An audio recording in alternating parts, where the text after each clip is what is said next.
9h15, um grupo de governadores apresentou lá no Senado Federal ao presidente do Congresso, o Rodrigo Pacheco, medidas para melhorar a segurança pública. Nós vamos falar sobre esse tema. Estamos com o Coronel José Vicente, que é especialista em segurança pública e nos atende na manhã deste sábado. Como vai, Coronel? Bom dia. Bom dia, Rony. Tudo bem? Você? Bom dia, Thaís. Bom dia. Bom dia. Os governos ao longo da história apresentaram sempre algum tipo de solução ou onde estava o problema da segurança. O problema são as fronteiras, porque a entrada de armas, de drogas acontece por ali, a gente tem fronteira seca de forma gigantesca, é por ali, a gente não tem capacidade de combater isso. O problema são as facções que dominam os presídios. O problema também pode ser a saidinha quando o preso sai e vem e comete crime do dia a dia. Ao longo da história, várias propostas foram feitas enfocando exatamente alguns pontos como esses que eu citei. Onde que a gente está errando ao longo do tempo? Em qual desses pontos a coisa é mais nevrálgica e que a história não foi capaz de superar? Bom, para simplificar, Rony, a questão é o tamanho da impunidade, o quanto ela consegue ser inibitória ou fazer dissuasão, né, fazer com que as pessoas com intenções criminosas ou de qualquer tipo de infração, que pode ser de trânsito também, elas se sintam intimidade para não praticar o ato. Não precisa depender do guarda na esquina para não fazer coisas erradas.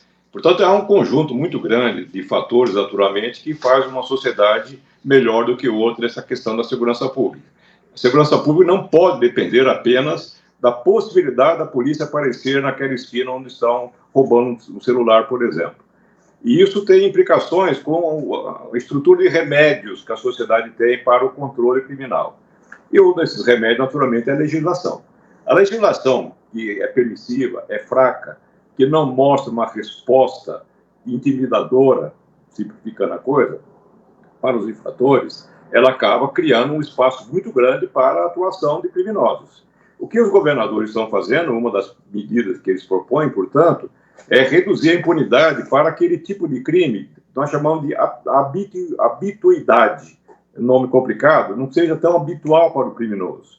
Às vezes a gente está tão preocupado com as grandes facções que dominam muitos territórios no país todo, no Rio de Janeiro, 3 facções e mais milícia, etc., quando na verdade o crime desorganizado, que atua aí nas esquinas, que rouba cerca de 500 mil de celulares por ano no estado de São Paulo, isso não é crime organizado, é crime desorganizado que atormenta a população de São Paulo. Na cidade de São Paulo, 1/3 da população já teve o celular tomado pelo ladrão, segundo pesquisa do Datafolha.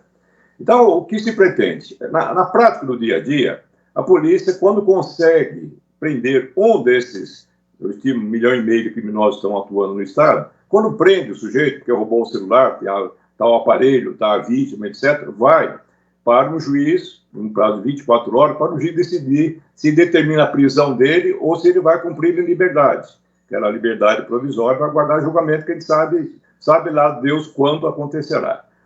O que acontece é que muitas vezes, todo mundo está cansado de ver, mas o sujeito tem 40 passagens pela polícia. Não existe uma porta giratória, uma catraca na delegacia. Ele passa na polícia porque ele foi preso, cometendo crime. E cometendo crime, ele vai até o juiz. Daí o juiz solta porque esse sujeito é primário. Ele foi 40 vezes, é um caso concreto, um outro lá de Minas Gerais, que foi 100 vezes, mas como ele não foi condenado, aquela condenação que não tem mais recurso, então ele é um réu primário, por incrível que pareça. E o juiz manda ele voltar para a rua para roubar o outro celular. O que os governadores propõem, entre as várias medidas, é que, uma vez que o juiz tem a constatação de que já foi preso várias vezes, é um criminoso habitual, breca ele por ali.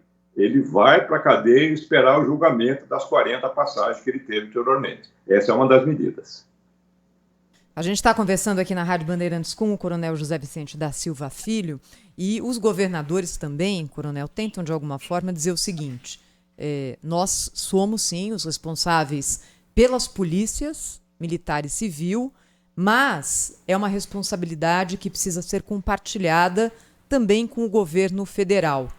Do ponto de vista prático do que existe hoje já na legislação brasileira, o que mais poderia ser entregue do ponto de vista federal, já que a atribuição estadual é muito clara? O que falta para a gente conseguir ter uma política nacional de segurança pública que de fato mereça um nome como esse, coronel? Bom, o que falta é o governo federal assumir a importância que tem a gestão federal da segurança pública, Thaís. O governo federal, o Lula está pela terceira vez no comando da presidência, e os governos têm tido a posição muito confortável de dizer, a segurança pública é um problema dos estados. As polícias que dominam as ruas, Polícia Civil e Militar, são estaduais. A Polícia Federal tem um pequeno contingente de 12 mil integrantes para cuidar do Brasil inteiro. Então, lava as mãos. Só que tem muita coisa a ser feita assim. Vamos lembrar aqui que o que vai empoderar, dar poder, dar combustível para funcionar a máquina do crime organizado, na maioria dos casos, dos estados, é a droga que vem da Bolívia, da Colômbia, do Peru, atravessa as fronteiras. Opa, passou pela fronteira, é problema federal. São as Forças Armadas, a Polícia Federal, a Polícia Rodoviária Federal, são agências federais. Na medida que assim, começa a trafegar essas drogas, armas e o contrabando também pelo país todo, essa ação de percorrer os estados, opa, é ação federal, é Polícia Federal, Rodoviária Federal. Quando começa a lavagem de dinheiro, é um controle de Receita Federal, isso é a agência do governo federal.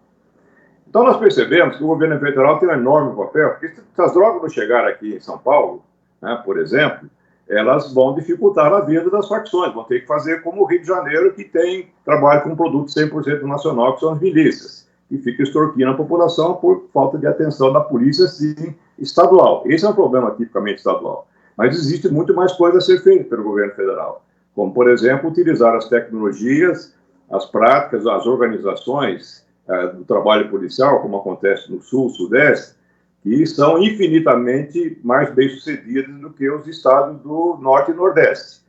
Para você ter uma ideia, o Nordeste tem um índice de violência calculado pela quantidade, pela taxa de mortos violentamente, chega a ser quase 3 vezes maior do que o Sudeste e o Sul. Então, nós temos desigualdade no país e, para equilibrar tudo isso, o governo federal poderia fazer uma gestão mais competente do que vem fazendo até aqui. Coronel, das situações estaduais, a gente vê uma ação da polícia em São Paulo, do governo do estado, no litoral, para combater o crime naquela região e com muita repercussão sobre todos os aspectos de mídia. A gente tem a situação na Bahia, em que o crime organizado também domina, e o número de pessoas mortas pela polícia, inclusive per capita, é até maior do que em São Paulo. E a gente vê a situação do Rio de Janeiro, em que o caso Marielle, por exemplo, trouxe a investigação desse caso, só evidenciou aquilo que a gente já fala há tanto tempo, que é esse vínculo de polícia, milícia, traficantes e tudo, muitas vezes, no mesmo balaio. Qual é a situação mais preocupante ou aquela que é mais difícil de ser combatida, já que são 3 realidades que a gente vivencia e fala todos os dias aqui na Rádio Bandeirantes, por exemplo? Olha, nós temos esses casos de letalidade, como o caso da Bahia. A Bahia tem a letalidade muito mais forte do que São Paulo, do que Rio de Janeiro, é a principal do país hoje. O Amapá é um estado violentíssimo em todo sentido, apesar de ter uma maior força policial proporcional do país. O Sergipe tem letalidade muito maior que São Paulo. Goiás também tem uns 10 estados com letalidade maior, pelo menos, em relação ao ano passado. As polícias precisam entender que essa ideia de combater facção na base da força, da tropa especial, do fuzil, ela precisa ser pensada como uma segunda alternativa. Deve-se trabalhar antes com a chamada inteligência. Quando eu falo de inteligência, significa fazer um trabalho de investigação, de apuração de informações e pegar os criminosos dormindo com a arma, com a droga na mão. O Ministério Público de São Paulo fez esse trabalho junto com a PM lá no passado, nos últimos 3 anos, e conseguiu apreender 70 toneladas de droga e condenar mais de 600 membros só do PCC, sem confronto, sem dar tiro, sem matar ninguém. Isso chama-se trabalho de inteligência. Não é sair dando tiro como está sendo feito na Operação de Santos. Vamos lembrar que pelas estatísticas aqui de Santos, Santos e Guarujá, por exemplo, mas principalmente Santos, deve ser a cidade, acima de 100 mil habitantes, mais tranquila do Brasil e uma das mais tranquilas do mundo, a cidade de Santos. De repente, criaram essa encrenca toda, com essa mortandade que eu considero absurdamente intolerável. Vamos voltar, então, para a questão do Rio de Janeiro. É um outro contexto. nós percebemos claramente que a tomada de imensos territórios, mais de 40% do território do Rio de Janeiro, está tomado por milícias e facções e criminosos. As milícias cresceram 5 vezes nos últimos 16 anos, um crescimento muito grande a partir de 2018 para cá, portanto, uma coisa muito recente. Por que elas cresceram? Não foi problema da grande facção, da droga que veio de fora, elas cresceram com a participação, com a anuência, com o desinteresse das estruturas do Estado. Afinal de contas, se a milícia constrói instalações comerciais em praça pública, em calçadas, em área de preservação ambiental, como o Rio de Janeiro, é porque a prefeitura deixou, obviamente, por descontrole de seus fiscais corruptos. Se a polícia acabou dominando territórios, armando milícias, é porque a polícia militar não cuidou dos seus agentes que estavam participando dessa ação criminosa. E daí nós vemos claramente os porquês. Porque é perceptível que as milícias cresceram, se tornaram locais de fomento ou de proibição de campanhas políticas, de buscar voto ou impedir voto, impedir candidatos. E a política foi se imiscuindo demais na estrutura de segurança do Rio de Janeiro. Os indicadores do Rio não estão tão ruins como no passado, mas a qualidade da segurança, de ter, mesmo com índices baixos, imensas áreas dominadas, não pelo Estado. O Estado impõe regras e cobra as regras para funcionar as coisas. Quem faz isso são milícias, que dominam aí, na cidade do Rio, mais de 2,5 milhões de habitantes. Estão sob o jugo desses pequenos ditadores dos bairros, principalmente na zona oeste da cidade do Rio de Janeiro. Então, o que nós percebemos, com a vinculação agora de políticos importantes, como é o caso do deputado federal, Brazão, o mais irmão dele, conselheiro do Tribunal de Contas, vamos lembrar que 5 governadores já foram presos nos últimos tempos do Rio de Janeiro, outros membros do Tribunal de Contas do Estado também já foram presos, outros deputados também. Nós percebemos claramente que há uma tremenda promiscuidade do poder público, que é o poder que controla os fatores que levam à criminalidade, enfim, controle do crime no espaço do Estado, eles estão apodrecidos. E é muito difícil saber como sanear, portanto, essa estrutura. Como vai sanear? Vamos ter que fazer uma grande guerra contra a corrupção para começar a conversa. Coronel Zé Vicente, esse ano tem eleição municipal, não é? E todas as pesquisas já apontam que segurança vai ser tema. Então vai ter muito candidato a prefeito no Brasil inteiro colocando esse assunto em pauta e suponho eu também ali fazendo promessa de entrega que não pode ser cumprida pela função da prefeitura. No caso dos municípios, o que um município pode ajudar na questão de segurança pública? Olha, Thaís, nós já estamos vendo muitos prefeitos querendo mostrar um protagonismo, que está fazendo alguma coisa para a segurança pública e saindo do seu leito natural de participação no processo de prevenção criminal. Campinas já está com um caveirão, sabe, aquele caminhão blindado para levar tropas, isso não é função de guarda municipal. E muitas cidades estão fazendo isso, e pelo Brasil afora. Prefeito querendo mostrar os músculos, mostrar o muque para os bandidos, eles não têm essa função. A prefeitura tem um papel tão grande na prevenção criminal, porque ela tem, naturalmente, está muito próximo do cidadão, e é perceptível que as áreas que são mais impactadas pela ação de criminosos, elas são muito demarcadas, principalmente nas áreas periféricas, e alguma coisa em áreas de adensamento da ação comercial. E a prefeitura tem um papel importante, porque na medida que ela leva a ordem pública, a iluminação, a limpeza dos locais, isso ajuda muito na segurança. Vou dar um exemplo muito simples para o nosso ouvinte entender. Quando nós vemos a estação, o metrô, por exemplo, qualquer estação, mas vamos colocar na estação da Sé, a principal estação no centro do coração da cidade de São Paulo. É muito diferente você estar na superfície, onde você se sente intimidado quando passa por ali às 9 horas da noite, por exemplo, e quando você desce 20 metros abaixo na estação, no subsolo, na estação do metrô.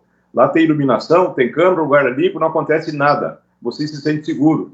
A prefeitura precisa levar esse padrão de estação de metrô para as superfícies da sua cidade, naqueles lugares mais carentes, mais difíceis. A desordem pública, o lixo espalhado, as pichações, a fraca iluminação, isso atrai infratores, atrai desordem, incentiva os criminosos e intimida a população que passa por esses locais. Há um papel tão grande, portanto, inclusive, cuidar daquelas vítimas mais vulneráveis, que são jovens, pessoas de idade na periferia. Há um trabalho enorme social, educacional, assistencial a ser feito em parceria com as polícias não têm cuidado muito dessa parte, de se articular com os municípios, mas há muita coisa a ser feita e não é exatamente botando o pessoal fardado com roupas de guerra na Guarda Municipal.